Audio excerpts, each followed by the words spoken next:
Hi everyone, welcome to the part 4. Today I will speak about elliptic curves, which is quite natural after having them number field. So as usual, you can find on the webpage the slide, the code to do exactly the same thing than here, and also the exercise sheet.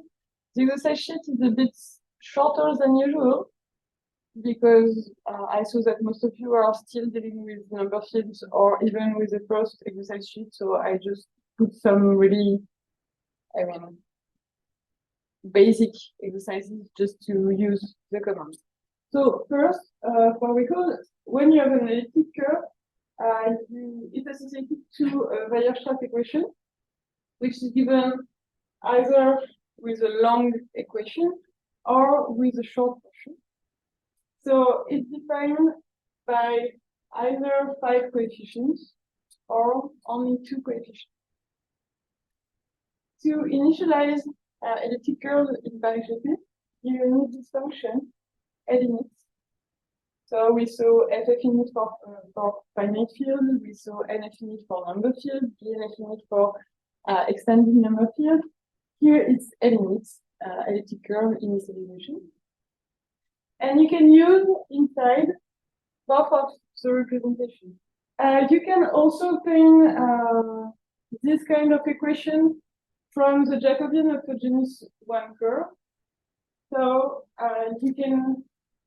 you have this function, and from equation you give the genus 1 curve here. It will give you the Weierstrass equation, all the 5 coefficients.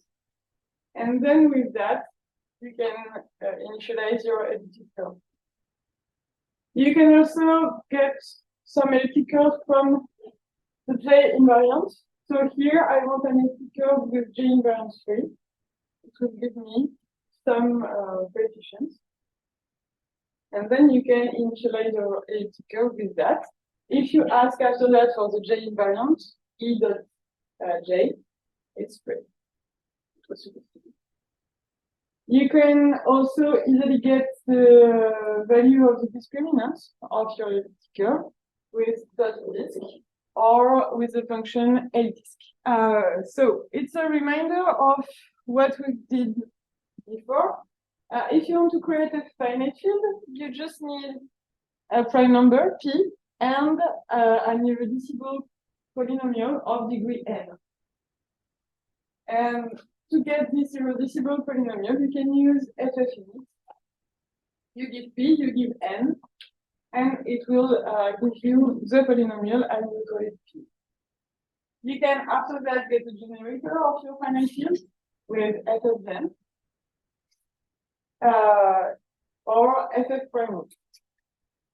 And in a finite field, you can do all the basic operations you may want to do. You can get the power of an element, you can get its order, you can get the minimal polynomial of your element, you can pick randomly an element in your finite field, and you can also compute a discrete logarithm to get the exponent. So you may want to define some elliptic curves on a finite field. So here, I will look at an elliptic curve over this finite field, 101 to the square. So I will begin by taking a generator of my finite field. I will put it C. Then I will define my L function with coefficients depending on U. While doing that, you have your elliptic curve defined on this finite field. After that, you can so when you use this function, the 5 first coefficients are A1, A2, A3, A4, and A6. So if you extract the 5 first coefficients, you have your Weierstrass coefficient. So here, given by that, it's the same. Here we have the reduced form, here we have the long form of the equation. You can also get the coefficient with E dot A4, it will give you A4. So here we have this Weierstrass equation. So this is my elliptic curve on this finite field. And here, the XYU is not mandatory, but it's just to be sure that your equation is on this field and not on F101. So you know that the group of your elliptic curve will be finite because we are over a finite field. You can get is the number of elements by this function. You can take a random point on any elliptic curve with random with your elliptic curve inside. So here, this is my element. I take another one. So I have two random elements on my elliptic curve. You can check that these points are on your elliptic curve by Edison curve. You give it E, your curve, and P, your point, and it will check whether P is or not on your curve. Could be great when you want to take some easy points, just to check if it's good points. After that, you have all the operations you may want to do. I mean, you can add 2 points. So remember, you have your curve like that. If P and Q are here, the addition will be there. You know, this is the addition law on elliptic curve. So you give your curve the 2 points with L add, you get the addition of them. With L sub, you can make, I don't know the English for some subtraction. Oh yeah, like in French. And if you want to get minus Q, just take here 0, the 0 point. Or you can also get minus Q with L neg. It's the same thing. So here, P minus Q is this point. You can multiply a point by a number to get the power. So here with L, we multiply that. And you can also have the order of an element with L order. Here is this order. You can also, so we saw how to get the number of elements of E of Q, but you can get its structure if you ask for L group. Here, we get 2 numbers. That means that E of FQ is a product of Z over 1686 times Z over 6. Okay? So you can always have this relation. It's a finite group, so we may want to have some generators. To get generators, we use L generators. The functions are quite well named.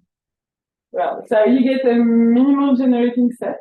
So here we need 2 points to generate this group, this one and this one. And if we check at the order of this one, we find 1686, which is the order of the first one. You may want to do some pairings with your curves. For example, the weight pairing. For that, you have a dedicated function. Here you get your elliptic curve, your 2 points, and here is the order. And you get the 2 points of the pairing of your 2 points. So here, it's a root of unity of order D1 in F. You know, the way pairing is that you take 2 points, you get a root of unity. And if you look at the root, the order of this root of unity, it's 6. And it was easy to predict. You can also use the Tate pairing. I didn't present it here, it's quite the same thing. And the function is L Tate pairing. And sometimes we want also to take the power, I mean, to take a discrete logarithm. So you have L log for that. So here I take a random power less than D1. So D1 was 1686. 86. So I take D1 less than that randomly. And if we look at the root of unity of order D1 in F, you know, the way pairing is that you take 2 points, you generate this group. This one, and it was easy to predict. You can also take Here I multiply P by this power. I put some, I mean, it's not exactly a power because we have only an additive law, but you may understand. So I get E dot P, which is this point. And if I ask for L log of E S P, so I give it the elliptic curve, E dot P, and the point, and it will give me back this number, which is P. So it's a discrete log. You may want to twist your elliptic curve to get something with maybe a better shape in some sense, like a discriminant or maybe chain variant. If you want to do so, just use L-twist. L-twist will give you the Weierstrass equation of another elliptic curve.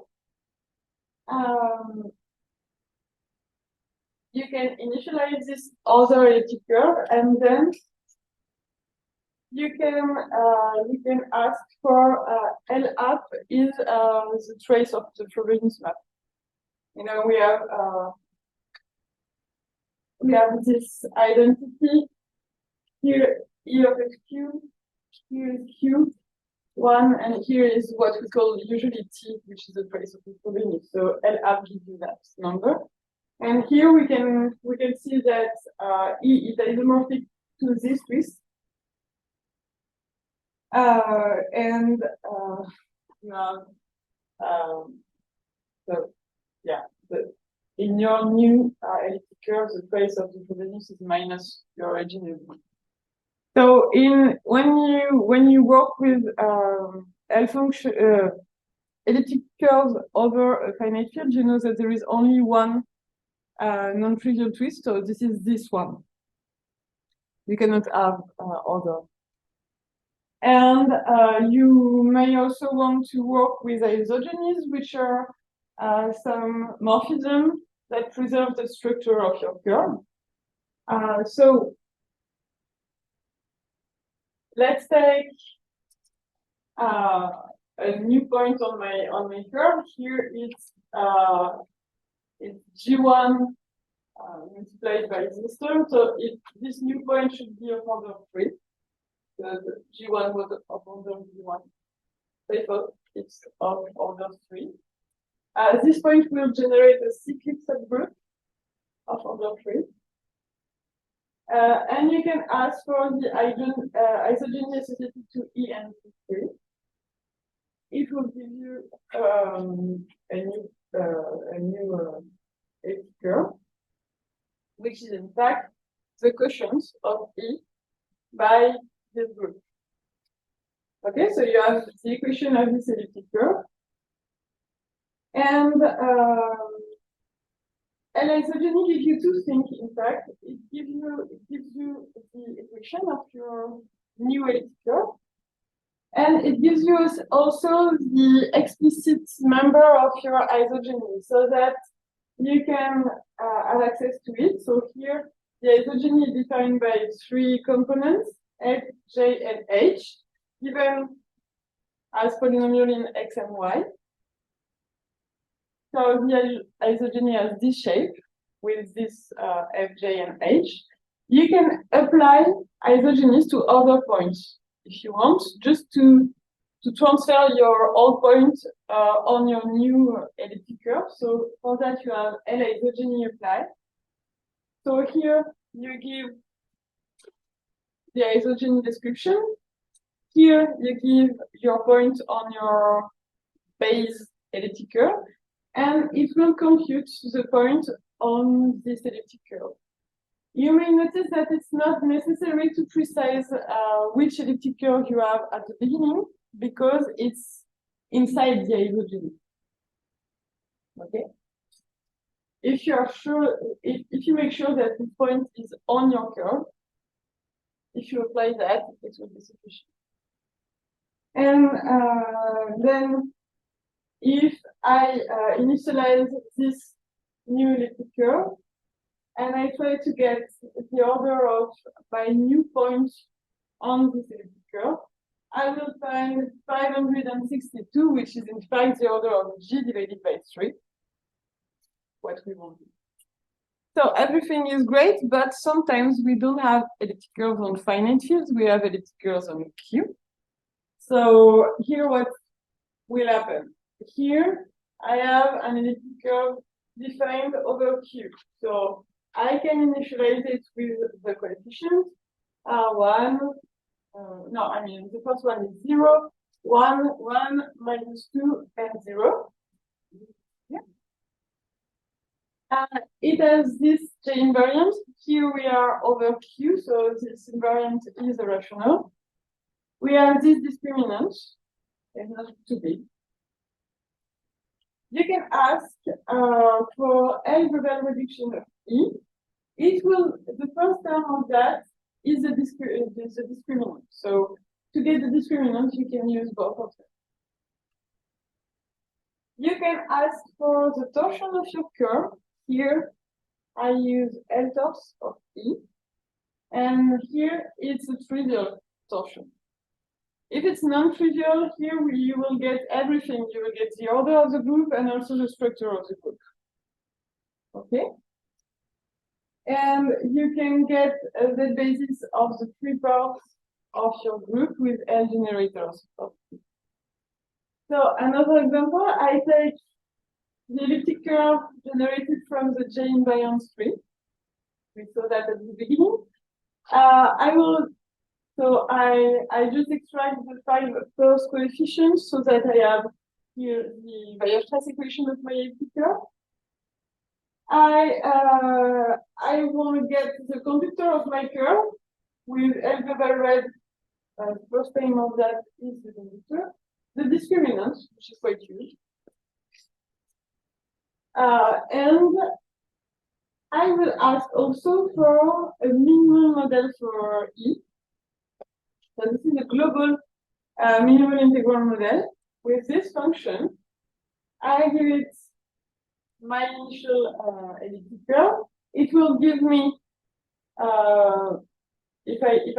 it will give me a model of the same shape than L init. So if I want the coefficient, I just extract the 5 first component here. So here my model, my minimum model is that equation, and it has that discriminant, which is quite less than this one. So it's better to work with. So if you want a minimal twist, here you don't have anymore a unique twist. Okay, it's true on finite field, but it's not true on Q. So you can ask for a minimal twist here. Minimal in the sense of minimal discriminant. You have some option in that function if you prefer minimal in the sense of the conductor. Sometimes you want a low conductor. So you take this one and minimal twist, it will give you the divisor. And after that, you need to twist your elliptic curve with this number. So you twist it, you initialize it, so you get a new elliptic curve, and then you take the minimum model for this new elliptic curve, given by this equation. And here it has conductor 14,283 and this discriminant. So that means that not over Q, but over Q of square root of -15, your elliptic curve is isomorphic to this elliptic curve. Okay, but it's not true on Q. It's true on a quadratic extension of Q. So of course you can twist with other number, but if you do that, you will not have the minimal one. But this function will work with any divisor that can suit. Some of them are not great, but most of them are okay. You can also, when you're dealing with an elliptic curve over Q, You can also look at the rational points. You know that you have finitely many rational points, so you can finitely if you bound it. I mean, if you put no bound at all, you can have an infinite number of rational points. But here you have a way to have the list of all rational points with a height less than a certain point, a certain bound. Sorry. So for that, you choose your elliptic curve, and here you ask for this elliptic curve with this bound, and here is the list of all the rational points with height less than 100. So of course, the more the bound is big, the longer you will need to compute that. So try to do that with quite low bound. And you can also try to get, I say try to get the rank of your elliptic curve with the function L rank. It will not give exactly the rank of the curve, except when you are lucky. It will give you two bounds. Here, it says me that the rank of my curve is between 1 and 1. I'm lucky, it's 1. Okay? And you also have a list here, which is a list of non-torsion rational points. So here, the rank is 1, and this point is the rational point on my curve. If I try with another one curve here, so this is the short Weierstrass equation, I ask for the rank. I'm lucky again, because my rank is between 5 and 5, so it's 5. And here I have a set of 5 rational points that form a Q basis of my group. So sometimes you are not so lucky. Sometimes you have an information like the rank is between 5 and 7. So it's better than nothing, but after that you have to find ways to decide if it's 3, 4, 5, 6, or 7.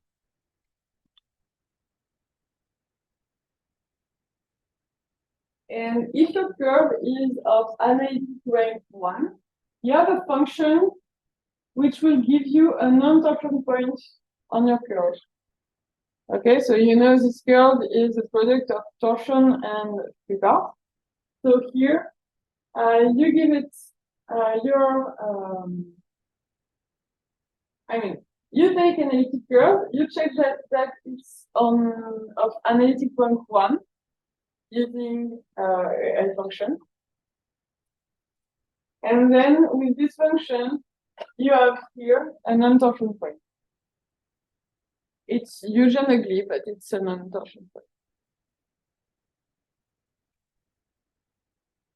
Of course, you also have some isogenies with a curve on Q. So this is a function L isomat, which returns a matrix, and this matrix will give you the number of classes of isogeny that you can have and the maximal degrees between two. So here, I take this elliptic curve, this is of analytic order 1. I take a non-torsion point P, which is 3, 4. I check that it's on curve, yeah, of course. And I ask for the isogenies.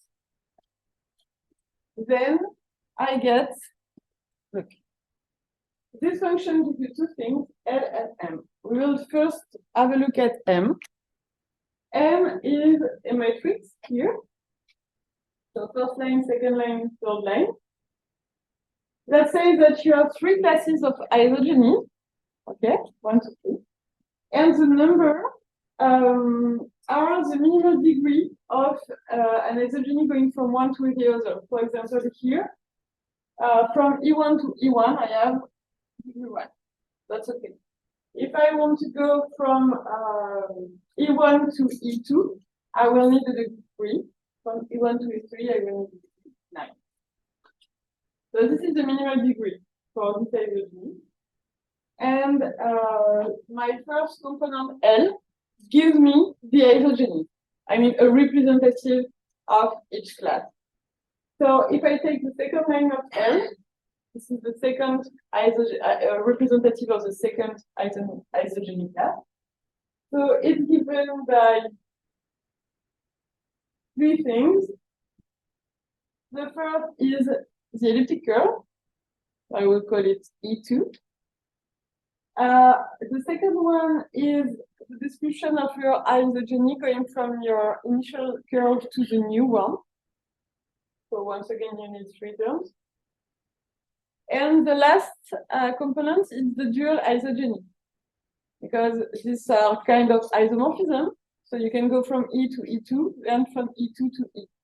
This is not exactly an isomorphism in the sense of groups, because you may have like some coefficients, a difference of some coefficient between your initial point and the point where you arrive at the end.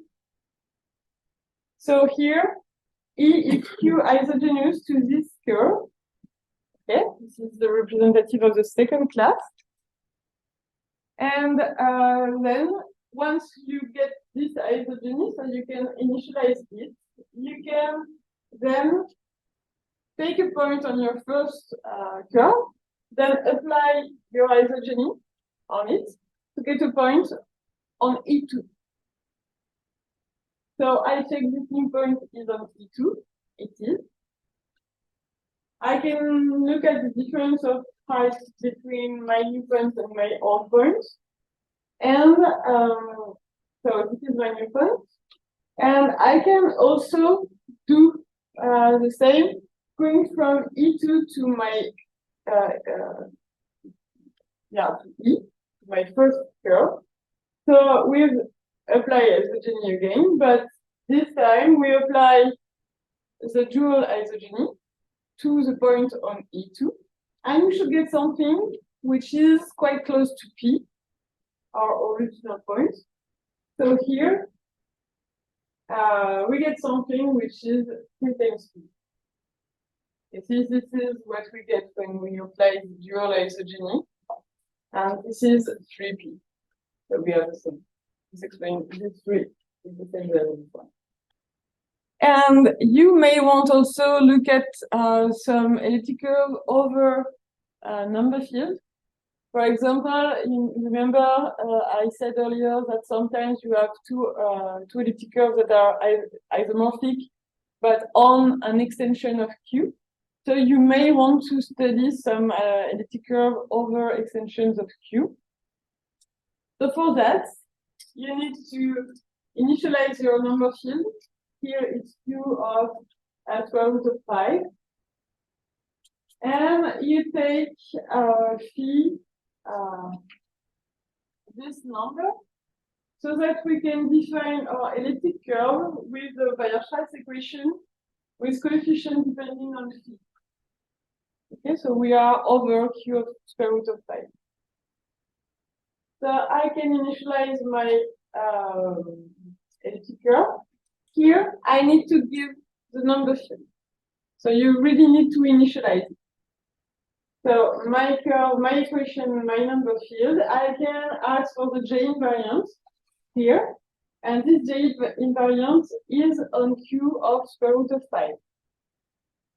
Okay, here we get this A. A is the alpha, if you look at your number. So here is the square root of 5. You can ask for the discriminant. You also get something in this number field. You can ask for the conductor of your equation with the first component of this function. And you can get also the torsion of your curve here. It's of order 8 with this structure. So here it's just Z over 8. And you will also always get some mod stuff, because it's mod a to the power of 2 minus 5. This is this polynomial. So you can want to reduce your curve by some prime. So here, when we look at the conductor, we saw here 31. So we may want to reduce this curve to the prime above 31. So you first need the decomposition of this prime in your number field. You already know how to do that. Then you compute the local reduction of your curve with respect to this prime. So here, PR1 is the first prime ideal in the decomposition of 31. Okay. So you will get the multiplicative reduction given by that. You can have a look at the trace of the Frobenius here with LR. It's -1. And then if you reduce that by the prime, the second prime of the reduction, 2. This is a prime with good reduction. You get that, and you can initialize here the reduction of E mod P2. So for that, you do the E and P2. This is exactly the same syntax than when you want to look at a curve over a finite field. It's exactly the same thing.